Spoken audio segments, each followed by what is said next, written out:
Radio Lomé, il est 12h30 minutes.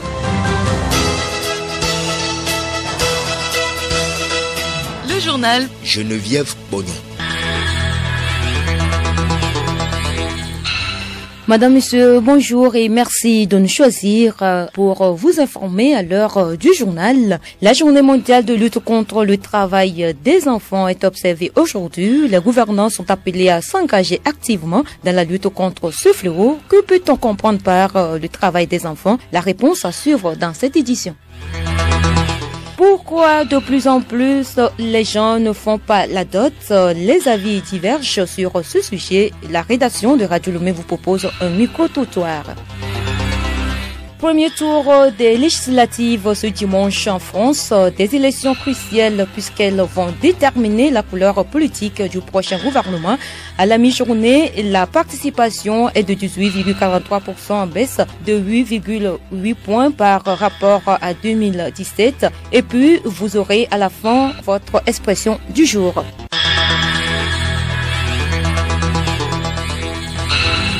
radiolomé.tg.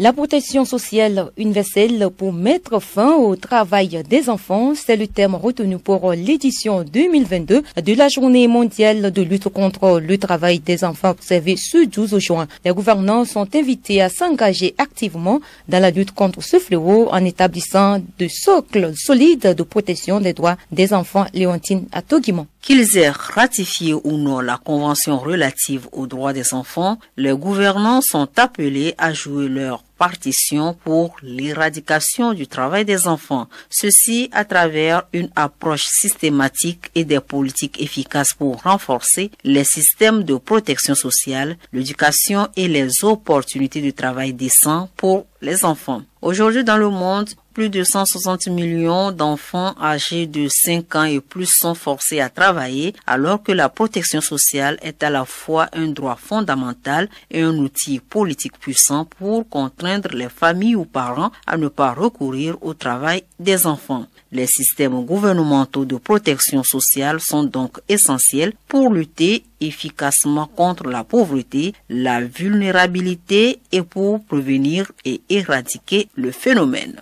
Et justement, elle est à Genève, en Suisse, pour la cause des enfants. Marceline Agbessi-Gallet, directrice des normes des relations internationales au ministère du Travail, également membre de la Commission nationale de réinsertion des enfants victimes de traite. Elle nous donne le sens du travail des enfants et les différentes formes du travail des enfants. Qui est un enfant? L'enfant est défini comme tout être humain des deux sexes âgé de 0 à 17 ans révolus, donc de moins de 18 ans. Donc lorsque nous parlons du travail des enfants, nous parlons tout simplement de toute activité qui est exécutée par un enfant de moins de 18 ans. Donc lorsque l'enfant n'a pas encore l'âge requis et il est astreint au travail comme un adulte, il produit déjà des biens et des services en vue d'être rémunéré, alors nous parlons du travail des enfants. En ce sens que cette activité que produit l'enfant, un enfant de moins de 18 ans,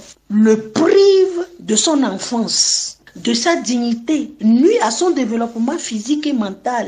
Cette activité qu'exécute un enfant peut l'empêcher d'aller à l'école ou de bénéficier d'une formation professionnelle. Ce qui voudrait dire qu'un enfant ne doit pas être au travail comme un adulte. Un enfant, jusqu'à un certain âge, comme l'a défini notre législation, doit être à l'école. Il y a différentes formes du travail des enfants. Nous avons les pires formes du travail des enfants. Et lorsqu'on parle des pires formes du travail des enfants, qui sont des formes inacceptables du travail des enfants, et on peut les définir comme les formes d'esclavage, la traite des enfants par exemple, ou la servitude pour dette, la prostitution des enfants, ou l'utilisation des enfants dans la production du matériel pornographique, l'utilisation des enfants dans des activités illicites comme la drogue par exemple, et l'utilisation des enfants dans les travaux dangereux. Donc ce sont ces formes de travail qui sont néfastes, qui sont nuisibles à la santé mentale, physique et spirituelle de l'enfant. Et devant les pires formes du travail des enfants, les acteurs sont appelés à intervenir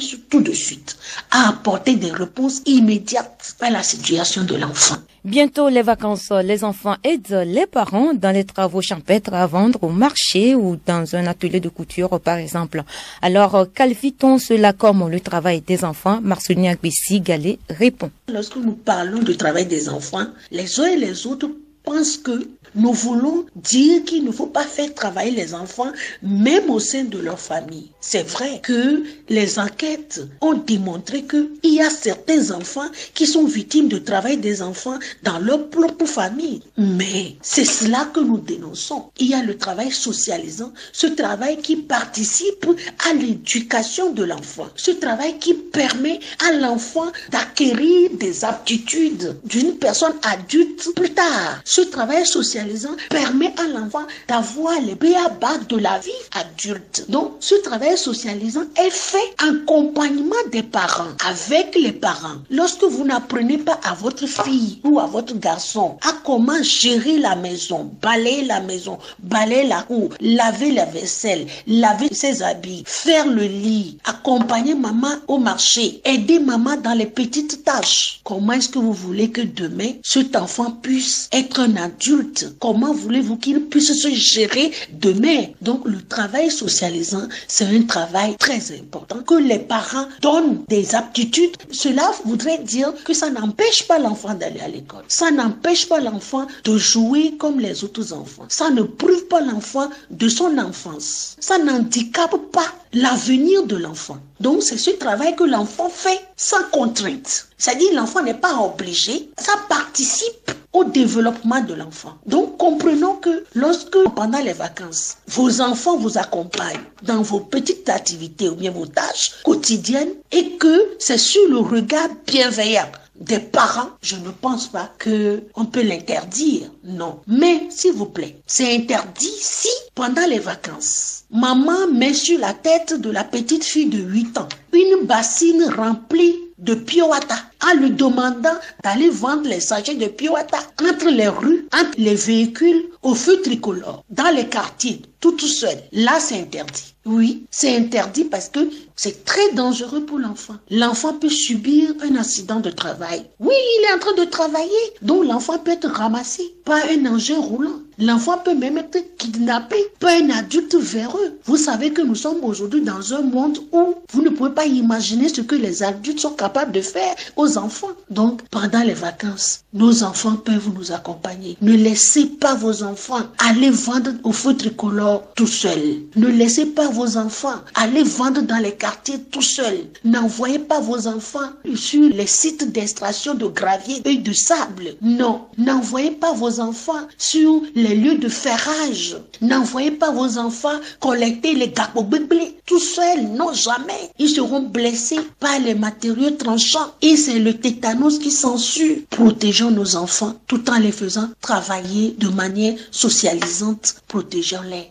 Et le comité de pilotage du projet promotion des droits des enfants et des jeunes d'Ambassar était en réunion cette semaine à Kara. Elle a regroupé les chefs traditionnels, les comités cantonaux de développement. Léontine Tediou à Top Kara. Financé à hauteur de 49 723 495 francs CFA.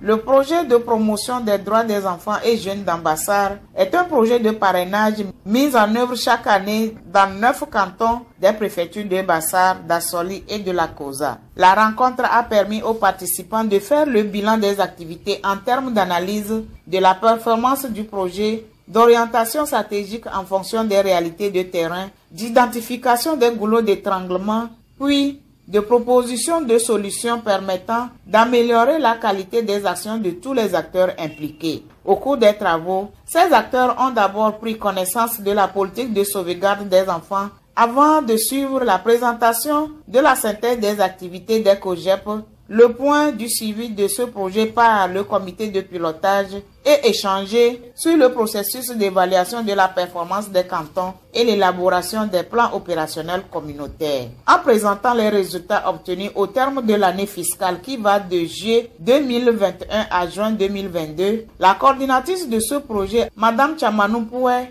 a souligné que ces résultats ont impacté positivement les cantons bénéficiaires avec effet de changement de comportement. Il s'agit entre autres de la mise en place des gouvernements d'enfants dans les établissements scolaires, des groupements d'épargne opérationnels dans tous les cantons, de l'éducation, de la santé sexuelle et reproductive des élèves, de l'hygiène menstruelle des filles, ainsi que la réduction des violences dans les foyers et l'entrepreneuriat des jeunes. Agence Sogresse de presse Kara, Léontine Tateho Arok Mowe pour Radio Lomé.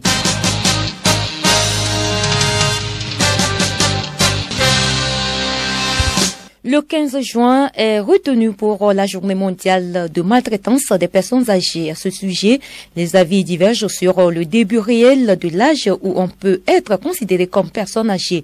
Comment reconnaître alors une personne âgée? Nathalie Baneghe. Visage ridé, cheveux tout blancs, bouche presque édentée, ne favorisant pas le manger. Un corps parfois tout tremblant dans une démarche courbée ou non.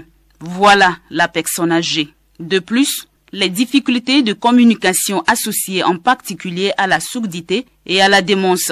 Le vieillissement est un processus continu et progressif d'altération naturelle qui commence tôt à l'âge adulte. On ne devient pas vieux ou vieille en un jour. Classiquement, l'âge de 65 ans est considéré comme le début de la vieillesse. L'âge chronologique se base uniquement sur le passage du temps. Je le disais, un titre à la dot prépayé par l'un ou l'autre des époux dans le contrat du mariage fait l'objet des débats. Au Togo, la loi fixe les dépenses de la dot à 10 000 francs CFA. Cependant, nombreux sont les gens qui n'arrivent pas à faire la dot. Qu'est-ce qui explique cela? La réponse dans ce micro-trottoir. Si ils utilisent beaucoup d'argent pour payer les dots, et si la fille vient dans le foyer, qu'est-ce qu'elle va manger? 35 000 francs par mois, le SMIC togolais. Combien d'années te faudra-tu pour rassembler les 1 million pour pouvoir doter ta femme? C'est la peur. Surtout le garçon, il a peur de la fille. Il se dit, bon, quel sera son comportement, ou bien quand elle viendra, est-ce qu'elle va lui faire des bébés ou pas? À faire des dots là, même moi, ça me fatigue, hein, parce que dot, on dit chaque fois dot. Mais c'est comme si aujourd'hui, les filles sont devenues comme des marchandises qu'on marchande dans les familles. Je suis un diplômé, mais j'ai pas du travail jusqu'à présent. Comment est-ce que je peux rassembler des fonds pour payer la dot qui coûte déjà des millions? La dot, ce n'est que l'étape primaire. Il faut maintenant aller à la mairie. Il y a des restaurations qu'on doit organiser. Tout ça rentre en jeu. Ce n'est pas fini. Si tu es chrétien, on dit, ok, il doit y avoir mariage à l'église. Tu dois aussi préparer pour les gens. C'est un peu trop. Maintenant, les filles se donnent trop aux hommes. Si l'homme aussi a vu que tu es facile, il va te dribbler. La dot a coupé ça. Tu es déjà rentré dans son foyer. Les filles d'aujourd'hui ne veulent pas être au foyer. Elles disent que le foyer, c'est de l'enfer. Ou d'autres personnes, ils n'ont pas envie de le faire. Pour raison que quand tu le fais, la femme ne va plus te respecter, elle ne sera pas soumise. Une de mes copines, on voulait faire sa dot.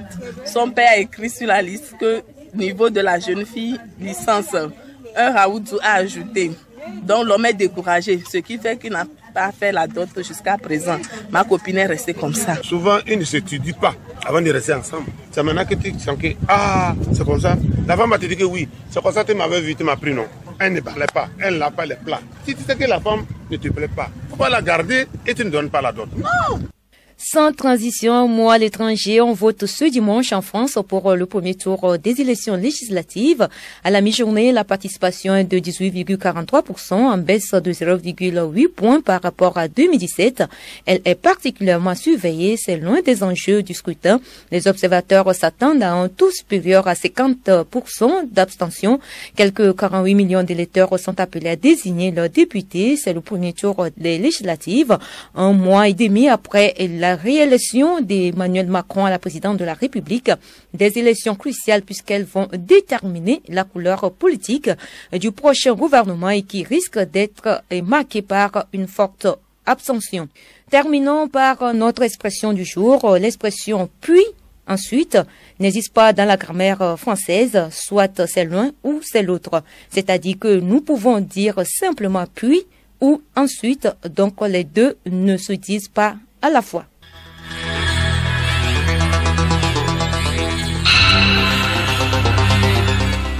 Ainsi s'achève cette édition. Merci à vous qui l'avez suivi. Merci à Clément Animaou pour la collaboration technique. Restez branchés.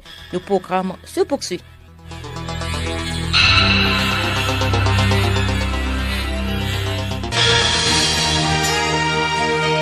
Radio Lomé, boîte postale 434, email radiolomé@radiolomé.tg. radiolomé.tg